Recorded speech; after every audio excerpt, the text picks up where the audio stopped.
Ẹ kú dédé àsìkò yìí, èyí làwọn ìròyìn tó jẹyọ nínú ìwé ìròyìn TheMatrix lónìí ọjọ́ Ìṣẹ́gun Tuesday ọjọ́ 29 oṣù kẹrin ọdún 2025. Ẹniọlá Sálíù lórúkọ mi.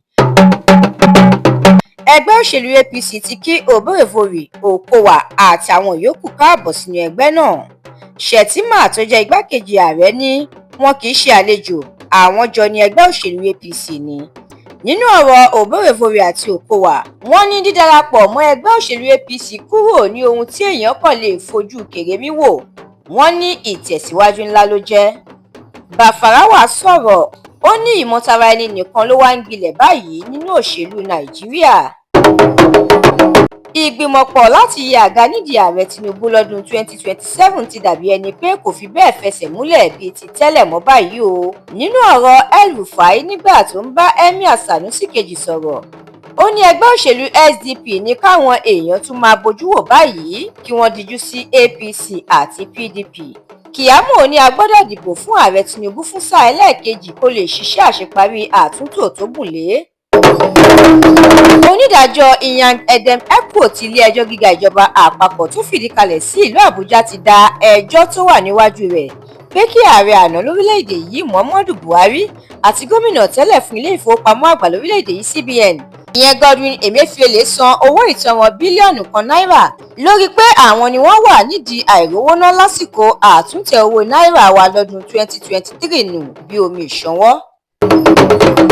Alága àjọ elétò ìdìbò lórílẹ̀‐èdè yìí INEC ìyẹn ọ̀jọ̀gbọ́n Mahmood Yakubu ti fìdí ìṣe pàtàkì àtúnṣe òfin ètò ìdìbò múlẹ̀.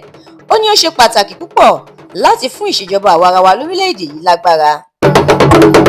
Ìjọba àpapọ̀ orílẹ̀‐èdè yìí ti pa á láṣẹ fún àjọ tó ń ṣètò ìdánwò àṣekágbá oníwèé mẹ́wàá ìyẹn NECO àti WAEC láti sọ ìdánwò ọ̀hún di ti ìmọ̀ ẹ̀rọ ayé òde òní ìyẹn computer based test CBT láti ọdún 2026 lọ.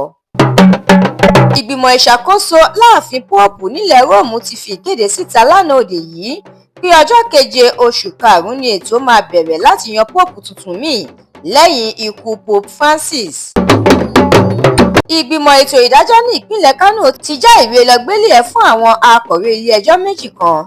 Bákan náà ló ṣe ìkìlọ̀ fún àwọn adájọ́ ilé-ẹjọ́ Sharia méjì míì láti ṣọ́ra fún àṣemáṣe. Ìròyìn eré ìdárayá, ààrẹ Tinubu ti ránṣẹ́ kú oríire sí ẹgbẹ́ agbábọ́ọ̀lù Remo Stars lórí ìjáwé olúborí wọn tí wọ́n fi gba ife ẹ̀yẹ Nigerian Premier Football League. Ìròyìn amúlùúdùn, Peter Nwachukwu ọkọ gbajúgbajà olórin ẹ̀mí tó dolóògbé ìyẹn Osinachi nílé-ẹjọ́ ti pa á láṣẹ pé kí wọ́n lọ yẹgi fún títí ẹ̀mí yóò fi bọ́ lẹ́nu ẹ̀. Ìròyìn ìwà ọ̀daràn, àkàìmọye ìbọn ìléwọ́ AK-47 àtàwọn nǹkan ìjà míì ni àwọn agbófinró rí kó ní bùbá àwọn jàǹdùkú ní ìpínlẹ̀ Taraba àti Anambra.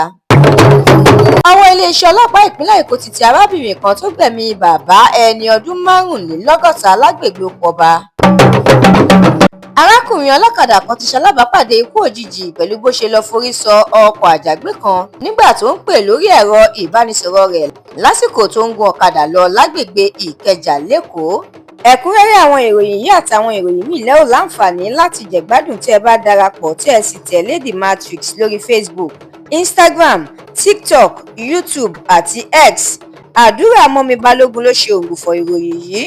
Ẹniọlá Sálíù lórúkọ mi.